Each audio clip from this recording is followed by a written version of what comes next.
how to take emotions out of investing, or why you should learn how to write.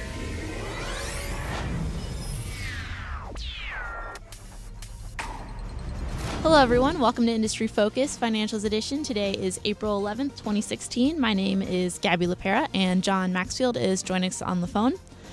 So we have kind of a crazy episode for you today. Today we're going to talk about writing. If this sounds like not our wheelhouse, I thought it sounded crazy, but Maxfield convinced me, and the more I thought about it, the more I agreed. So let's talk about how you can use writing to make you a better investor. I think that most people are familiar with the concept of decision fatigue, right? Just as a summary, just in case you aren't.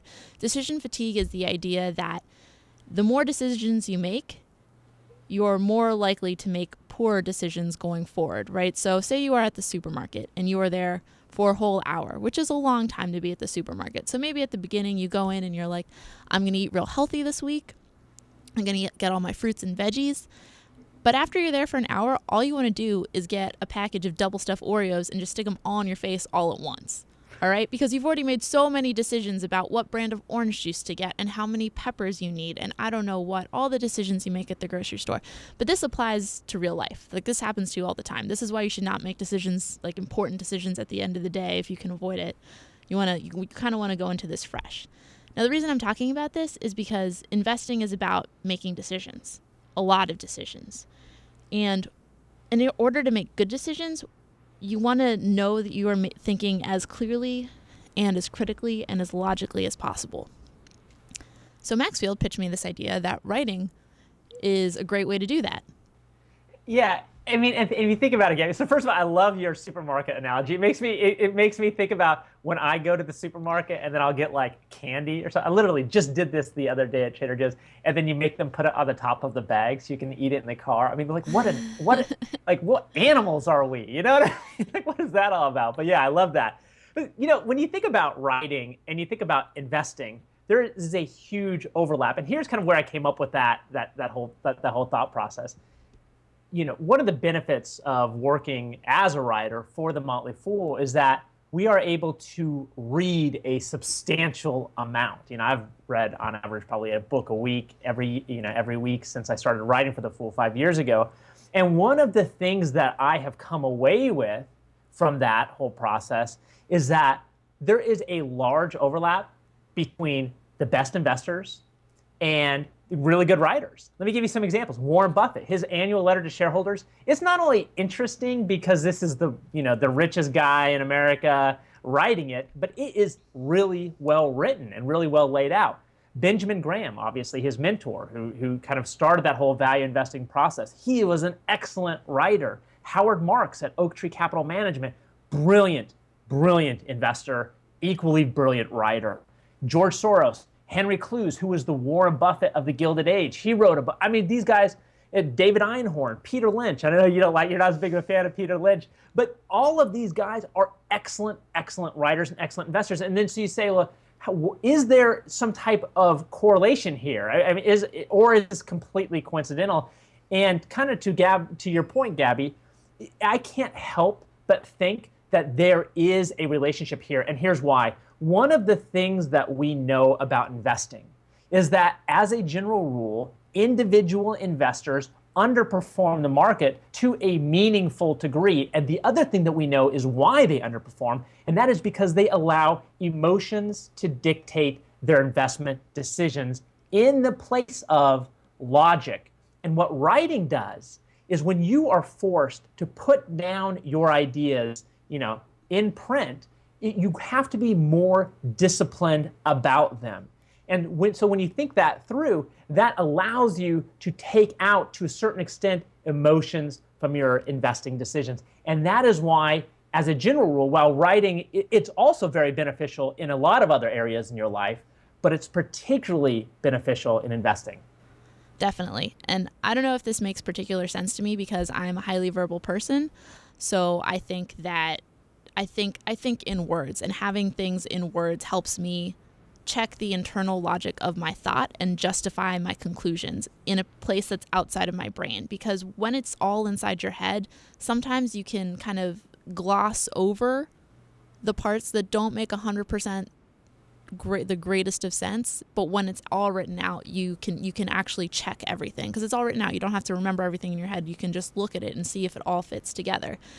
But to do this, you have to write in a particular way. We're not talking about creative writing because that's a whole different kettle of fish.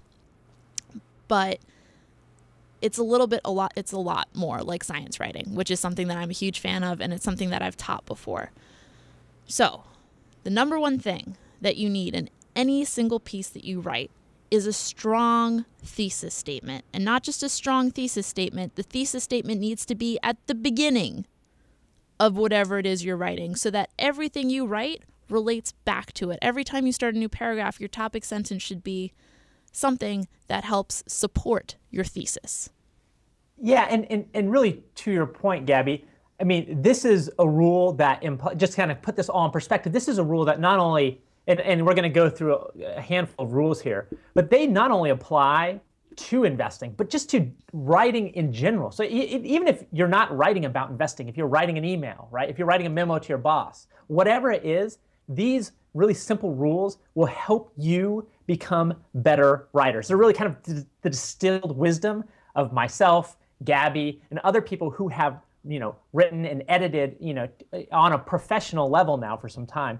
And so to your point, Gabby, there's a tendency for writers to think that what you should do, the objective is to get the reader to read to the very end of their piece. And so one of the things that they do is they hide the ball. Now, I don't know where this came from, and maybe I'm just making this up in my head, but this has kind of been my experience in my progression in writing.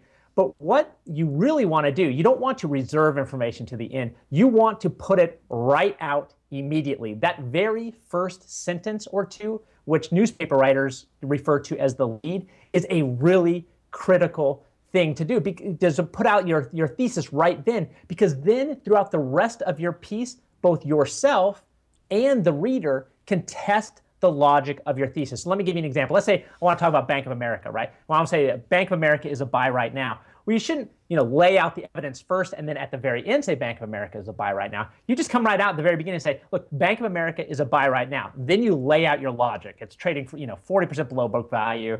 Its return on assets is, 25% below, 1%, which, 1% is kind of the industry metric that you want, that it should eventually get up to.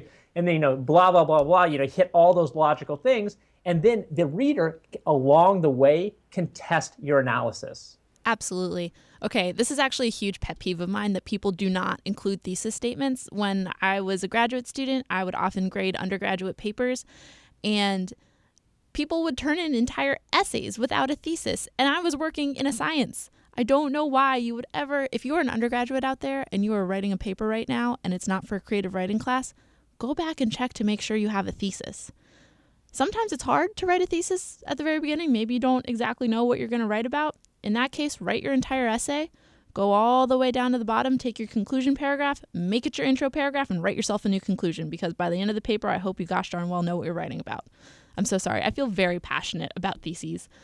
I feel very strongly. I don't know if you can tell. But Gabby, that point that you made about the conclusion is a really good point. This well-designed piece is kind of like a circle. You will begin and end at the exact same points, which are your thesis. And when we talk about thesis, what we're talking about is, the point that you're trying to convey in that particular piece. Yes. So I think we have beaten this bit of advice to death. But just in case, write theses, people, please. Please, I beg of you. All your graduate TAs will thank you. They'll weep with happiness when they see that there's a thesis. People will automatically deduct 20% if there's no thesis from a paper. I'm telling you that right now. This is to help you all, college students. I've read a lot of pretty terrible papers.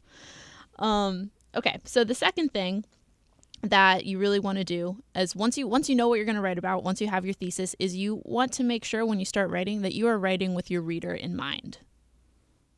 Right. I mean, you want to, that is exactly right. A lot of the tendency, again, this is a tendency that I found among writers, is that they try to write to make themselves sound smart. Well, that's great. We all want to sound smart, right? But the problem is that when you write to sound smart, You sound like someone who is trying to sound smart as opposed to somebody who is actually smart. The really good writers, the really good thinkers, what they do is they write simply. They strip everything down to the absolute bare bones to make sure that what is important is not the writing style so much, but that the message is being conveyed in as clear and as simple prose as possible, right? So you want to, what are we talking about writing simply? You want to use simple words, right? We all want to show everybody we got a great vocabulary and all those things.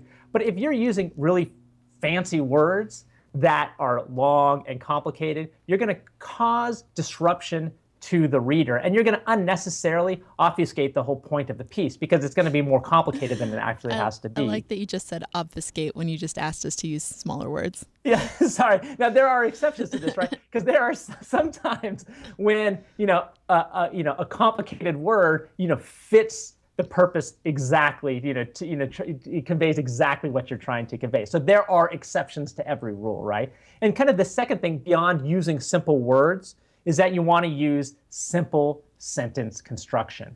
Start with your subject, go to your verb, end with your object. Now, there are variations of this, but that's active writing as opposed to passive writing. And the more traditional, there's a reason that sentence construction is the way it is under the traditional rules. It's because it is designed to communicate really clearly. So when you go out and you make long, complicated sentences with a bunch of clauses, or if you use passive voice as opposed to active voice, you're just going to, again, muddy the waters in terms of what you're trying to convey.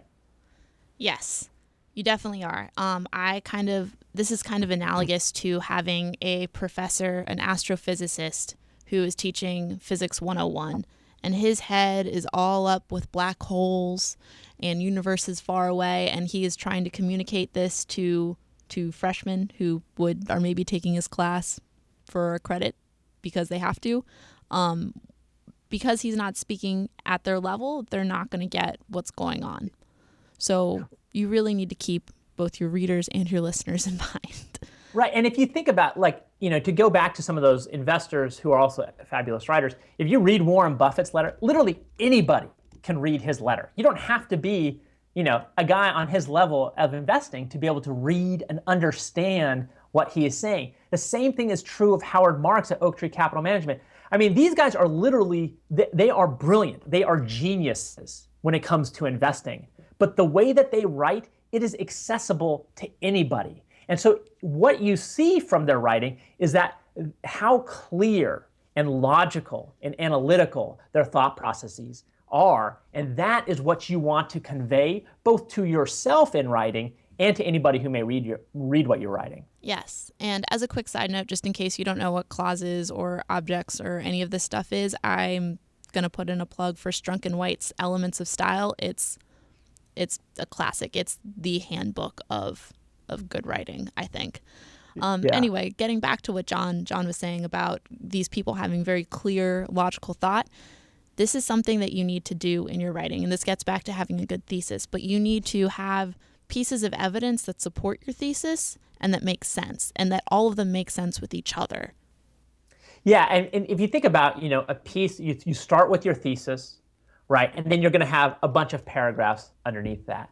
Well, each of those paragraphs you can kind of think of as links in a chain, but they all have got to be linked together. And the thing that links them is logic, right? So you want each paragraph to build off the one before it, which in turn builds off your thesis and then goes to your conclusion. So again, it's kind of a the beginning and the end kind of start and finish at the same place, right? But if you're not paying attention to logic, again, it really almost renders the whole point of a piece or an email or whatever it is kind of, for lack of a better term, pointless, right? Because it's not strung together logically. And the whole point in investing is to make good, strong, non-emotional decisions. And you do that by resorting to logic. Yes, and this is actually a flaw that I have seen in a lot of people's writing, is that they present you a thesis and then they just state things, but they don't link it back to the thesis, one.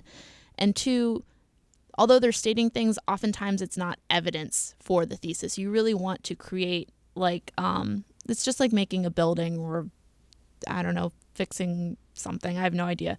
You create your foundation layer, and then you build up on it, right? And each brick is a piece of evidence. Without evidence, then you can't come to a conclusion, right? You have no way of testing whether or not your thesis is correct. So this brings us also kind of to my last point. Despite the tendency of both me and Maxfield to kind of ramble onwards, less is more. One of the things that I have noticed is that in great writers, great speakers, they are able to convey complicated ideas in the most concise fashion possible. Yeah, and if you talk to, if any lawyers are listening, they will understand this perfectly well. If you talk to lawyers who their whole job, and particularly if you're a litigator, is to communicate things to a judge and to persuade a judge in your favor as opposed to the opponent's favor. And one of the foundational aspects of legal writing is that you should write fewer words, use less space, write shorter motions, shorter briefs than longer briefs. So, in college, you write a thesis, right? And how does it work? It says, if you have a 40-page minimum, you have to write at least 40 pages. So what do? You go out and you just throw everything in the kitchen sink at it, whether it's logically tied to your thesis or not. Well, in law school, the way they teach lawyers is that they give you a page maximum. So they'll say, you have 2 pages maximum to write this memo. You have 2 pages maximum to write this brief. And what that does is not only does it reinforce the requirement that you really very simply state your thesis and then tie everything together through logic and only include the absolutely necessary pieces, but it also makes it much easier to digest your message because only the things that are necessary is there. So when you're thinking about writing, really great writers, they go for, and this is something that I think that maybe non-professional writers don't appreciate as much because there's this thought that the longer the longer the pieces, the better they are. Well, that is not necessarily the case by any stretch of the imagination. As a general rule, great writers try to do as much in as little space as possible. Yeah, and this gets to 2 points that I have seen a lot with undergraduate writers that are related to each other. Is one, when people don't really know what they're talking about, they end up going for length. They kind of do this, I'm going to throw spaghetti at the wall and see what sticks, and she'll hopefully just pick out the correct points, as opposed to thinking and saying to myself, these are the most important points, right? It's a sign that people don't really 100% know what they're talking about when things just go on and on and on. And the second point is that people who are more expert are more able to say things in a shorter fashion. So this is kind of like the 2 sides of the same coin, right? If you want to really show that you know what you're talking about, you can do it in fewer words. Of course, this isn't always true. I've done a lot of science editing, and sometimes people's brains just don't think that way, and that's fine. That's why editors exist. We're here to help pare down your writing. But you really need to have that, those essential nuggets, and they have to be good.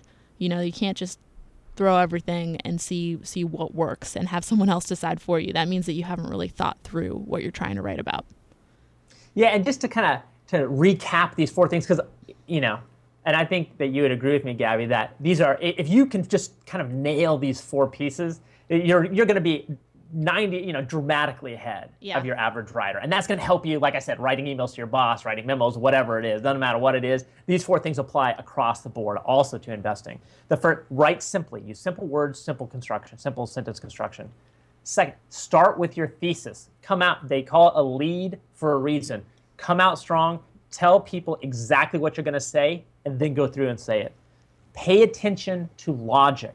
Make sure that it flows logically, like a chain with, that you have those interlocks of logic that are putting everything together. And finally, less is more. If you can say something in 600 words as opposed to 1,000 words, chances are your message with 600 words is going to be more effective than your message with 1,000 words. Yes. And just to reiterate, just to give you kind of the investing takeaway here, right?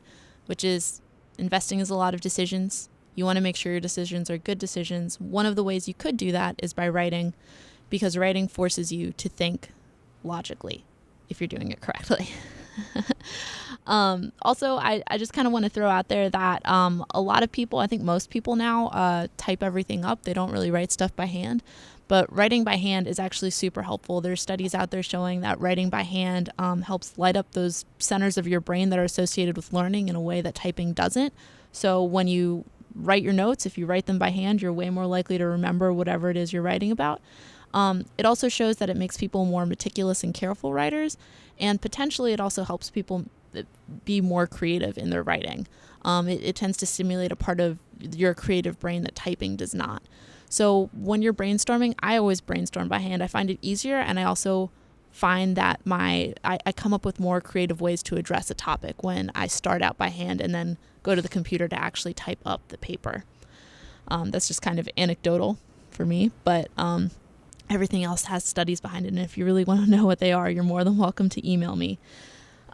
So real quick, I think we have just enough time to do a kind of what's coming up in bank earnings, because most of the big banks are releasing their earnings this week. And I know that this next quarter is going to be pretty rough on banks, especially our big universal like combo retail investment banks. Do you want to give your 4 reasons why, John?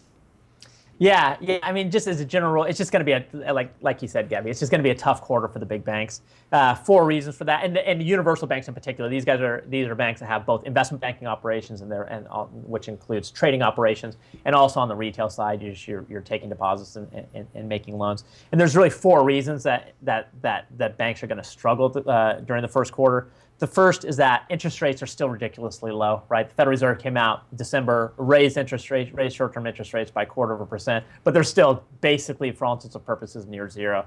That hits banks' top line and their bottom line, because one of the main ways that banks make money is they lend it out, and the market they make short-term interest rates. So that's one reason. The second reason is that oil prices are still ridiculously low, and what we're starting to see now that they've been low now for an extended period of time is that those oil companies are now starting to struggle to service their debts. And so what banks are doing is they're increasing their loan loss provisions as a result of that, and loan loss provisions act effectively as the same as expenses, so that will contract their bottom line. The third thing is that trading revenues are going to be down. There's too much volatility going on in the first quarter. There's too much uncertainty in the global markets, although there's always uncertainty in the global markets, but that's kind of what they always tag as the explanation for a drop in trading revenues. Citi came out and said trading revenues were going to be down 15%. JP Morgan came out and said trading revenues are going to be down 20%. So that's going to hit these big universal banks' top and bottom lines. And then finally, investment banking revenue. It looks like, although there's been conflicting messages on this. Citi coming out and saying they're going to be much lower. JP Morgan coming out and saying that they're holding up decently. But I think it's safe to assume, just to be prepared for the worst, if you will, that investment banking revenues will be down too. So all 4 of these things are just going to hit the big banks. But the important thing for investors to keep in mind is that this is no time to flee. This is no time to be worried. Like these big banks, they're not going anywhere. They're going to stick around. They're going to be around 50 years from now. They're going to be down 100 years from now, probably 100 years from now, right? So just stick through these hard times. Pick these shares up for large discounts to book value. In particular, I love Bank of America trading at a 40% discount to book value. That more than offsets, in my opinion, kind of their revenue and earnings issues right now. Yeah, that pretty much sums it up. I just wanted to, I hope that you guys really enjoyed this episode. We had that writing segment, and then we had a very, very, very brief bank earnings segment. If you guys have any questions, if you have any comments or concerns, or if you would like me to look over your paper before you submit it to your professor, you can email us at industryfocus@fool.com or tweet us at mfindustryfocus. I guess if you have any general questions about writing too, I'm more than happy to answer them. Not creative writing, because I'm not real good at that, but any kind of analytical science writing, I got your back, homie. As usual, people on the program may have interest in the stocks mentioned, and the Motley Fool may have formal recommendations for or against the stocks. Please don't buy or sell based solely on what you hear. Thank you guys very much for joining us, and I hope everyone has a great week.